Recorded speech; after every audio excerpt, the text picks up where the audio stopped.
आदरणीय दर्शकहरू, यतिखेर हाम्रो बीचमा हुनुहुन्छ गुरु वशिष्ठ त्रिवेणी धामका पीठाधीश्वर भन्ने बित्तिकै नेपालको अहिलेको अवस्थामा भन्दा नेपाललाई वैदिक सनातन हिन्दू राष्ट्र स्थापना गर्नुपर्छ भनेर अवरात्र खट्नुहुने व्यक्तित्व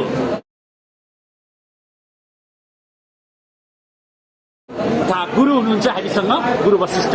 स्वागत छ गुरु, नमस्कार। धन्यवाद। आराम हुनुहुन्छ? आराम के कस्तो छ गुरु भाइ? राम्रो छ, राम्रो छ।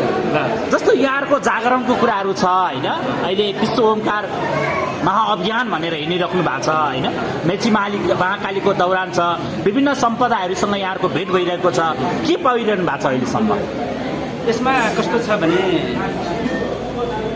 हाम्रो हिमालको देश नेपाल सत्य सनातन वैदिक धर्म सापेक्ष राष्ट्र आदिकालदेखि चिनिँदै आएको यो देशलाई पुनश्च यथावत त्यही धर्ममा रहिरहने गरी धर्म सापेक्ष राष्ट्र चिनिएको राष्ट्रलाई धर्म सापेक्ष राष्ट्रै चिनिने गरी यो देशमा एउटा सङ्गठन तयार हुनुपर्छ भन्ने मान्यता लिएर हामी श्रावण महिनाको 4 गते ठुलो एकादशीका दिन हामीले नेपालका राष्ट्रिय सन्त समाज अध्यक्ष ज्ञानानन्द स्वामीजी महाराज, आत्मानन्द स्वामीजी महाराज, रमणानन्द स्वामीजी महाराज लगायत कमलनारायण स्वामीजी, देवराज स्वामीजी, बालसन्त जगतगुरु बालसन्तजी लगायत सबैको सल्लाह र सुझाव र सबैको उपस्थिति गराएर यो राष्ट्रमा हिन्दू धर्म सापेक्ष ल्याउने एउटा कुनै डिजाइन हुनुपर्छ भन्ने मान्यता लिएर कालीगण्डकीको तट, त्रिशुलीको तट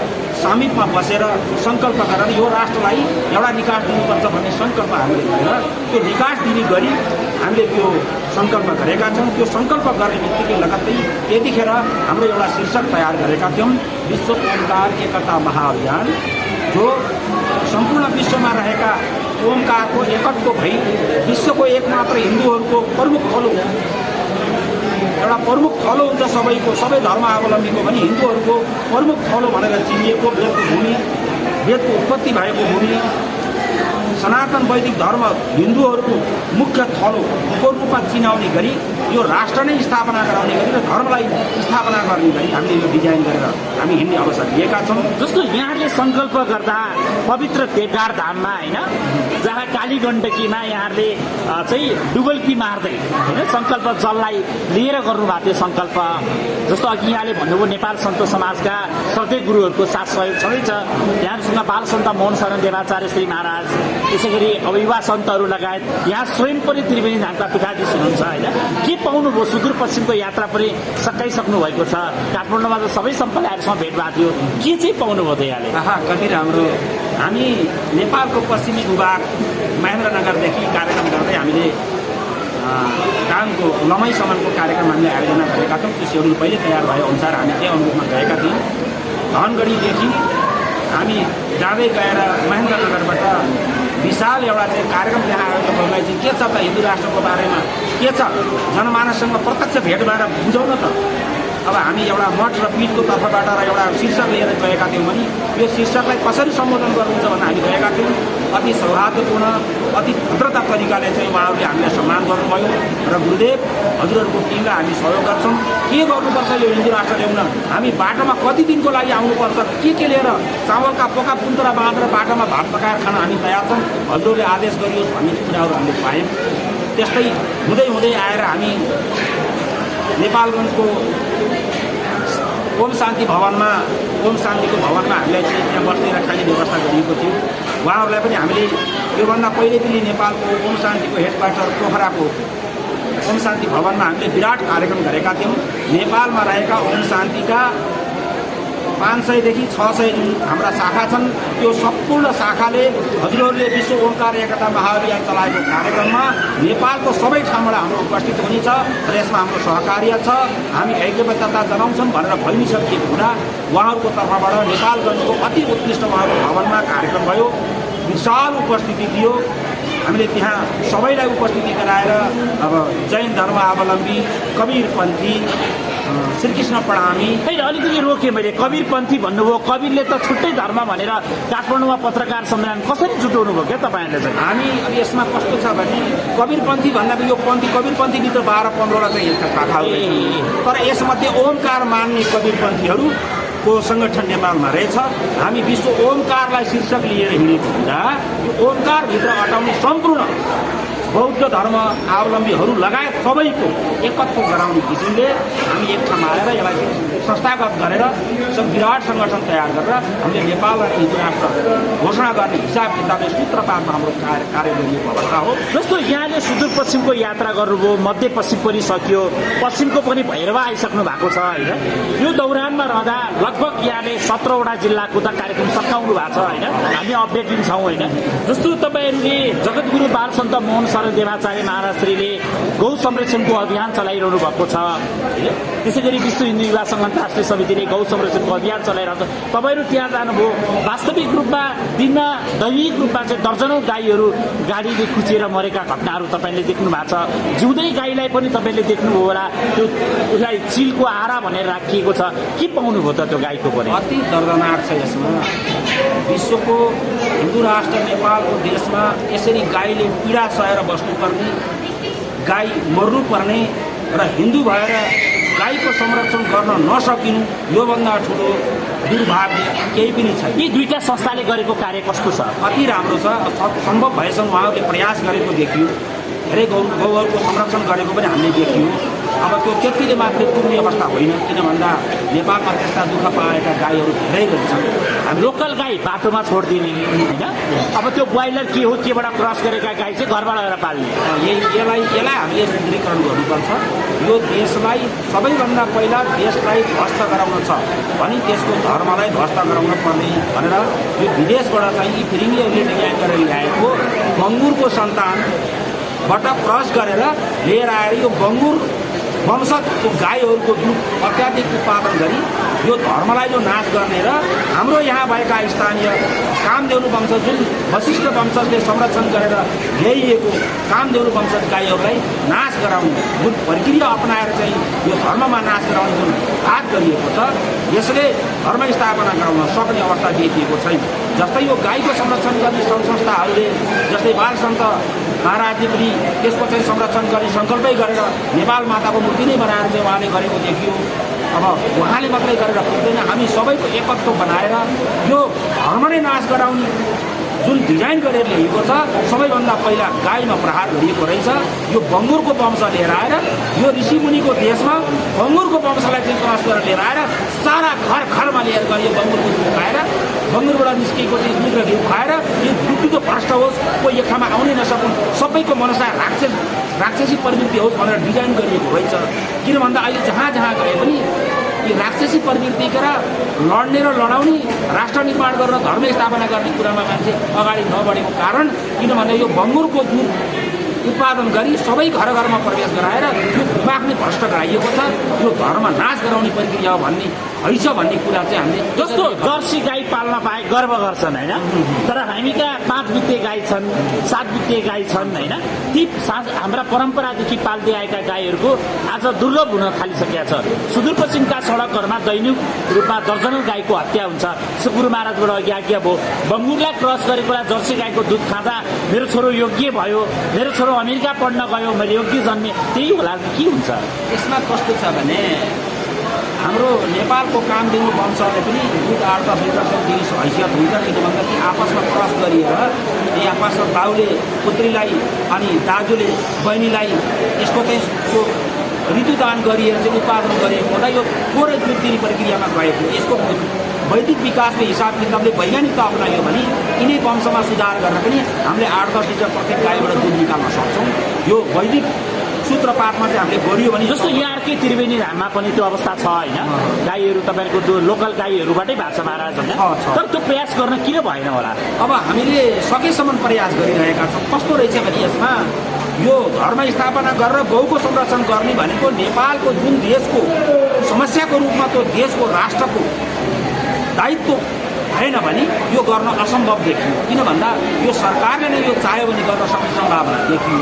यो सरकारले चाहेन भने हामी सङ्घ संस्था गुरुजनहरूबाट सम्भाव्य रहेनछ भन्ने कुरा चाहिँ हामीले पाएका छौँ। यसै कारणले जस्तो अब हिन्दू राष्ट्र बनाउँछु भनेर हिँड्नु भएको छ होइन, धेरै ठाउँ यहाँहरू बोली सक्नु भएको छ, आफ्ना भनाइहरू पनि राख्नु भएको छ गुरु होइन।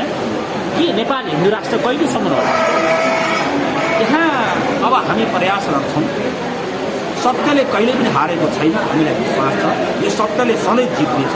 तर एकछिन सत्यलाई दुःख दिने प्रक्रिया, सत्य युगदेखि जो यो परम्परा चल्दै आएको क्षणिक दुःख हुन्छ तर सत्यको जित हुन्छ, हामी यही जान्दछौँ। किनकि हामी यहाँले भने जस्तो भगवान् विष्णुको अवतार राजालाई भन्नुहुन्छ यहाँले होइन, यहाँहरूले भन्नुहुन्छ राज संस्था सहितको हिन्दू राष्ट्र पनि भन्नुहुन्छ। अवश्य अवश्य। तर राजाका नाति जो हिदेन्द्र जनताका ढुकढुकी थिए उनलाई त अमेरिका पढ्न पठाए नि त, अनि किन गुरु उहाँको शिक्षा चाहिँ कस्तो पाउनुहुन्छ? अब तपाईँहरू गाईलाई बङ्गुर भन्नुहुन्छ अनि शिक्षा अमेरिकन आउँछ, कसरी होला र गुरु यो? अब यो त यसको त अब ऋग्वेदमा के भन्छ भने राजन्तम धौराणाम रूपामृतस्य दिदिपिन्न प्रथमानं सेदमे भन्छ। जुन राष्ट्रको राजा राजन भन्छ, संस्कृतमा राजालाई राजन भनेर सम्बोधन गर्छ। राजनहरूले पनि आफ्नो देशको संस्कृति संस्कार धर्म अनुसारको गुरु बनाएर गुरुबाट अनुशासित भएर राज्य व्यवस्था चलाइयो भने त्यस्ता राज्य व्यवस्था धेरै चलेका छन्। जस्तै त्यसमा चाहिँ भगवान् रामको राज्य व्यवस्था भित्रबाट गुरु वशिष्ठले मार्गदर्शन गरेर चलेका राम राज्यहरू त्यस्ता धेरै उदाहरण। मैले भने गुरु वशिष्ठ यतिखेर हाम्रो दाजमा हुनुहुन्छ, तर गुरु वशिष्ठसँग मैले सोध्न चाहेको शास्त्र त गर्नुपर्छ, विधि विधानका कुराहरू नेपालको भूमिका कुराहरू होलान्, तर अब जस्तो अमेरिकामा जन्मेको हाई ड्याड हाई मम होइन, टाई सुटमा जन्मेको टाई भन्ने बित्तिकै इसाईको एउटा प्रतीक हो होइन, त्यो नातिबाट तपाईँहरूले भनेको राज संस्था कसरी बन्छ क्या? यो सम्भाव्य देखिँदैन। किनकि स्वयं राजनहरू पनि राष्ट्रवादी स्वाभिमानी संस्कृति र संस्कारमा बस्नुपर्ने आवश्यकता देखिन्छ। उहाँहरू यदि संस्कारमा बस्नुहुन्न भने उहाँ पनि कहीँ पुग्न सक्नुहुन्न र हामी पनि कहीँ पुग्न सक्दैनौँ। के लाग्छ हिदेन्द्रको जुन अहिले अमेरिकाको पढाइ ठिक हो कि बेठिक हो? हुन त यो ठुलो समस्याको रूपमा कोटी होम परिवार योगी नरहरिनाथलाई हजुरहरूले राम्रोसँग जान्नुहुन्छ। 2028 सालमा नयाँ शिक्षा लागू गरिएपछि योगी नरहरिनाथको शरीरमा आगो लागेको जस्तो एकदम रातो पिरो भएर चाहिँ भन्नुभएको थियो अब चाहिँ नयाँ शिक्षा लागू गरे, गाई खाने विद्या यो नेपालमा ल्याए, अब गाई सर्वत्र गराएर चाहिँ यो देशलाई चाहिँ नाश गराउने र धर्म नाश गराउने प्रक्रिया अपनाउँछन् भनेर योगी नरहरिनाथले 28 सालमा भनेको मलाई भर्खर चाहिँ लाग्छ। म प्रत्यक्ष त्यतिखेर दर्शी पनि थिएँ, ठुलै भइसकेको थिएँ, म जान्ने भइसकेको थिएँ। त्यस्ता योगी नरहरिनाथको सम्मान गर्न छोड्ने अनि देशको संस्कार र संस्कृतिलाई तोड्ने राजाहरूले पनि आफ्नो चाहिँ मेरो संस्कृति के हो, मेरो संस्कार के हो, मेरो धर्म के हो, मेरो कुन राष्ट्र हो, म कुन ऋषिको पुत्र हो भन्ने कुरा नजानेपछि आएका समस्या हुन्। यी समस्यालाई राष्ट्रगुरु योगी नरहरिनाथले भने जस्तै 2028 सालमा नयाँ शिक्षा आएपछि सम्पूर्ण चिज त्यागेर हिँड्नुभयो। जहाँ नेपाल संस्कृत विश्वविद्यालय अहिले दानको बिजौरीमा छ, उहाँको पैतृक सम्पत्ति हो। यो ठुलो कुरा, यहाँनिर जोगीले लिन्छन् मात्र होइन, उहाँले सयौं बिघा जमिन दान दिनुभयो राज्यलाई। त्यस्ता व्यक्तित्व जस्ता गुरु राष्ट्रगुरु योगी नरहरिनाथको शिष्य हुनुहुन्छ। यहाँ त कोटीमा लामो यहाँको सङ्गत छ भनेपछि राजा ज्ञानेन्द्रबाट आफ्ना नाति हिदेन्द्रलाई कि नयाँ शिक्षाको अर्को प्रारूपलाई अमेरिका गएर गाई शिक्षा लिन लगायो नि त? अब उहाँहरूले त यो कुरा बुझ्नुपर्छ। जहिलेसम्म गुरु बनाइँदैन तहिलेसम्म जीवन सुरु हुन सक्छ। भनेपछि यहाँहरूले अहिले राज संस्था सहितको हिन्दू राष्ट्रको सङ्कल्प कतै त्रुटि हुने हो कि? त्यस्तो त नहोला, किनकि हाम्रो विशुद्ध सत्यवादी होइन। जब महाराज राज भनेर हिँडिराख्नु भएको छ, राजाकै बाटो गलत छ नि त। अब त्यो कुरा त यस्तो छ, हामी राज संस्था भनेका छौँ, हामी पृथ्वीनारायण भनेपछि ज्ञानेन्द्र साकुर होइन राज संस्थाको। अब कुनै व्यक्तिको कुरा लिने होइन, संस्कार र संस्कृतिमा बसेका व्यक्तित्वहरूको कुरा हो। कुसंस्कारमा रहने राजालाई हामीले मान्न सक्ने र मानिने व्यवस्था होइन, किनकि यो गुरु शिष्य परम्परा। अहिले भर्खरै मात्र गुरु अर्को कुरो पनि आयो क्या, भर्खरै मात्र युवरागी हिमानी साथ जो नेपाली जनताका लागि अत्यन्त प्रिय समाजसेवी पनि हुनुहुन्छ युवरागी। तर युवरागीले धर्मको एउटा देवीको रूपमा प्रतीक पनि भनेर मान्छन् धेरैले। तर उहाँले केक काटेर जन्मदिन मनाएपछि धेरै आशंका उत्पन्न भयो क्या। उहाँका सुपुत्र अमेरिका पढ्न जाने, छोरीहरू ब्याङ्ककमा पढाउने, अनि आमा नेपालमा बसेर केक काट्ने, अनि तपाईँहरू भन्नुहुन्छ राजासहितको हिन्दू राष्ट्र। के हो भने यो किन अन्य हो? यस्तो छ, हिन्दू राष्ट्रमा राजा बिनाको हिन्दू राष्ट्र अधुरो हुन्छ। हिन्दू राष्ट्रमा राजा पक्कै अटाउँछ, तर त्यो राम जस्तो राजा खोजेको होला नि त धर्मले त। पक्कै धर्मले राम जस्तो राजा खोजेको हो। अब त्यो राम जस्तो राजाको खोज तर यो अमेरिका बसेर इसाईको प्रतीक लगाएको राजा अथवा केक काट्ने राजा अथवा हामीले त शुभ कर्म गर्दा दियो बालेर गर्छौँ मैनबत्ती फुक्ने राजा त पक्कै खोजेका होइन होला नि त। हाम्रो यस्तो छ, यसमा कस्तो छ भने जस्तै पृथ्वीनारायण शाहले नेपालको भाषा नेपालको भूषालाई पहिलो प्रायोरिटी दिनुहुन्थ्यो।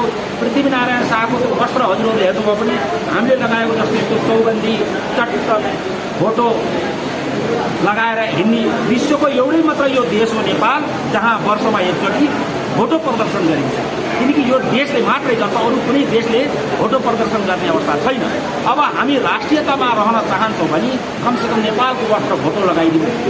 छोटो फोटो लगाउने दौरा सुरुवाल लगाएर राष्ट्र र राष्ट्रियता बचाएको पृथ्वीनारायण शाहले जसरी गर्नुभयो त्यही वेशभूषामा हामी जानुपर्छ र आफ्नो संस्कार संस्कृतिलाई बिर्सनु हुँदैन। राजाहरूले पनि यो कुरा बिर्सनु हुँदैन। राज संस्था पृथ्वीनारायण शाहलाई हामी मान्छौँ। उहाँले गरेका सङ्कल्पहरू राष्ट्रको कसरी व्यवहार रहने, अन्तर्राष्ट्रमा कस्तो व्यवहार रहने, धर्मलाई कसरी अनुयायी गर्ने भन्ने कुरा पृथ्वीनारायणसँग हामीले सिक्नुपर्छ। तर वंशज त शाह वंश पृथ्वीनारायण शाहकै हो भने त्यो वंशजले पनि यो कुरा आफ्ना बाबुबाजेले गर्दै आए, छोडिदिँदै आयो के अरे। जस्तो शिरमा ढाका टोपी हुँदा सगरमाथा चाहिँ होइन उच्च हुन्छ मेरो शिर भनेर हामी गर्व गर्छौँ होइन। तर राजा महाराजाहरूले नि टाई सुटमा नभएर टोपीले नलगाएका फोटोहरू यहाँले पनि हेर्नु भएको छ होला, भिडियो हेर्नु भएको छ। किन गुरुहरू जस्तो यहाँ त पीठाधीश्वर पनि हुनुहुन्छ, त्रिवेणी धाम भन्ने बित्तिकै नेपालको प्रमुख तीर्थस्थलको पीठाधीश हुनुहुन्छ होइन।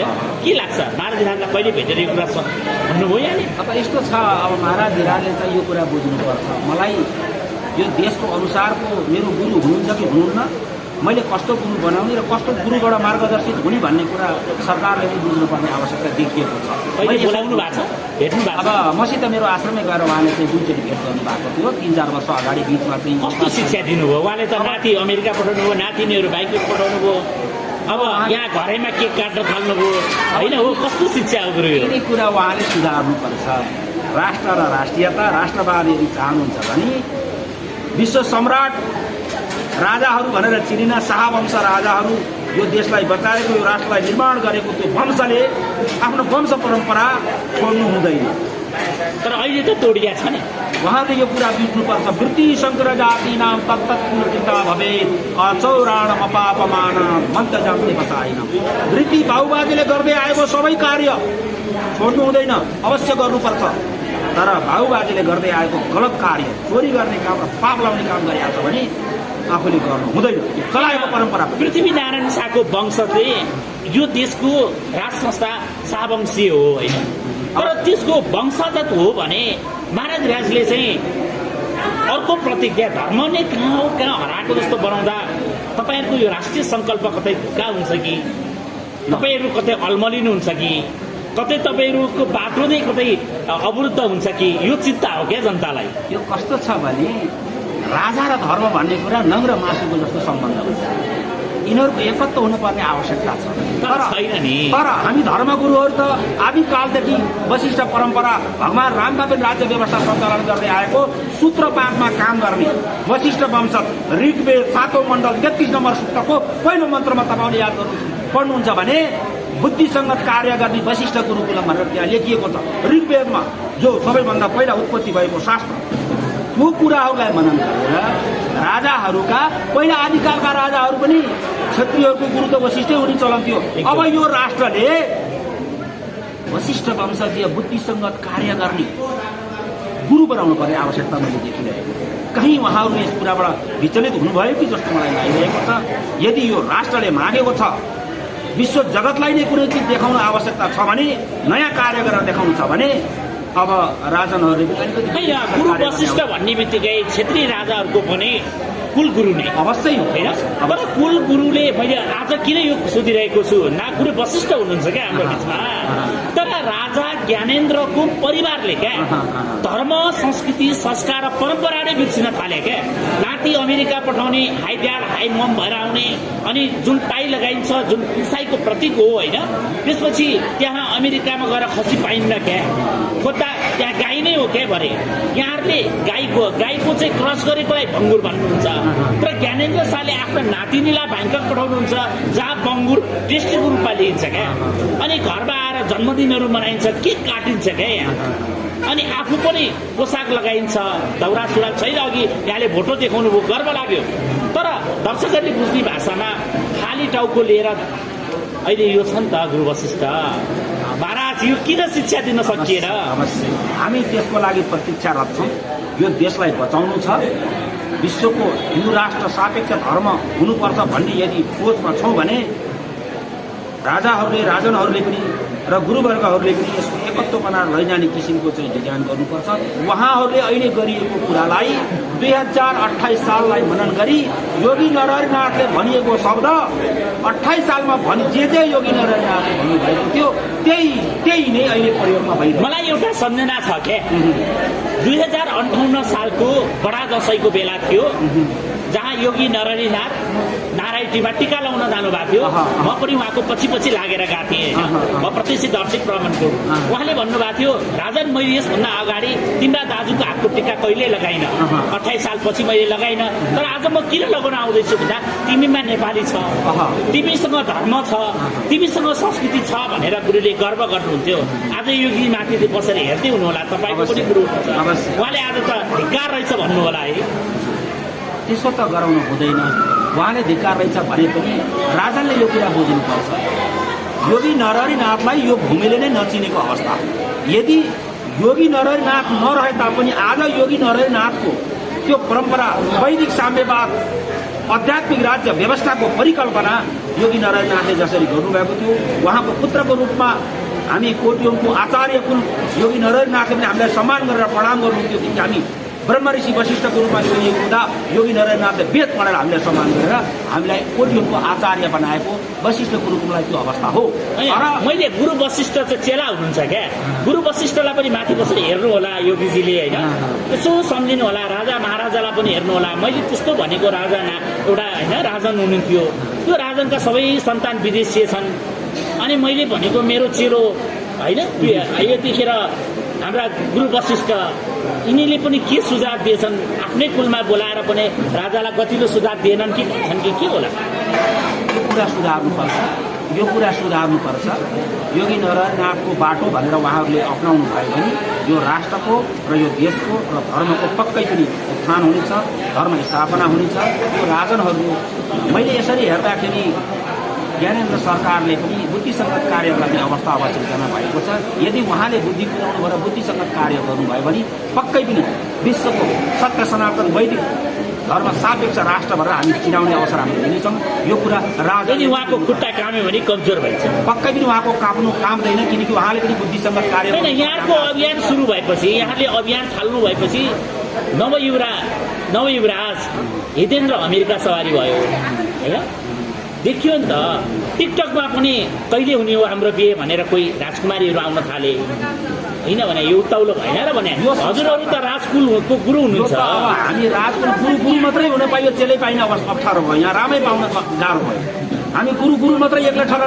नि चेलै पाउन अप्ठ्यारो भइसक्यो यहाँ किन भन्दाखेरि चेलोहरू पनि मलाई गुरु चाहियो भनेर खोज्ने अवस्था छ हामी त राजनहरूको सम्मान गर्दै यो राष्ट्र निर्माण गर्नुपर्छ धर्म स्थापना गर्नुपर्छ भन्ने त्यो वंशजीय रूपमा वेदमा वर्णित वशिष्ठबाट हामी चिनिन्छौँ भने गुरु भए चेलाको अभाव हुन थाल्यो एकदमै अभाव छ यो धर्मले नाश गराएर यो कलिकालले चापेर हो किनकि यो घोर कलिकाल भयो होला अब बिना गुरुका राजाहरूले राज्य व्यवस्था चलाउन प्रयास गर्दाखेरि यो अवस्था आएको हो कि जस्तो मलाई लागेको छ जहिले पनि हामीले योगी नरहरिनाथको बाटो यदि अप्नायो भने पक्कै पनि यो राष्ट्रले एउटा नयाँ निकास दिनेछ भनेपछि हामीले ब्रह्मलीन राष्ट्रगुरु योगी नरहरिनाथलाई अन्तरात्माले सम्झ्यौँ भने निश्चय बाटो दिशा दिन्छ अवश्य दिन्छ किनभने योगी नरहरिनाथसँग मैले यहाँहरूसँगै रहेर पनि मेरा अत्यन्त स्पर्धीय गुरु पनि हुनुहुन्छ मैले योगी नरहरिनाथसँग युवाको अध्यक्ष भएर लामो यात्रा गरेँ हजुरहरूसँग मेरो यात्रा रह्यो जस्तो धेरै यात्राहरूमा सँगै हिँड्यौँ हामी योगीसँग म सँगै थिएँ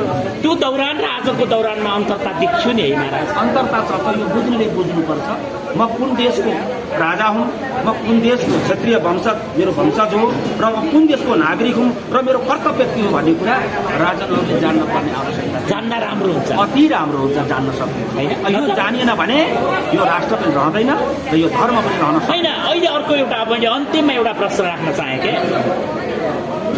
पूर्व राजा ज्ञानेन्द्र शाहले बडा दशैं 2078 को पावन अवसरमा यसभन्दा अगाडि एउटा परम्परा थियो के शाहवंशीय परम्परा जनतालाई प्रत्यक्ष रूपमा निधारमा छोएर टीका लगाइदिने। अब यो पालि खै के पो पर्यो रे टीका नलगाइदिने होइन। अब हुँदा उपत्यकाभित्रका शक्तिपीठहरूमा सवारी हुने परम्परा पनि थियो, यो पालि महाअष्टमीमा सवारी पनि नहुने होइन हो गुरु। हजुरहरूले चाहिँ ठुलो धार्मिक रूपमा गर्दै हुनुहुन्छ, उहाँहरू त खुम्चिँदै आउनुभयो त।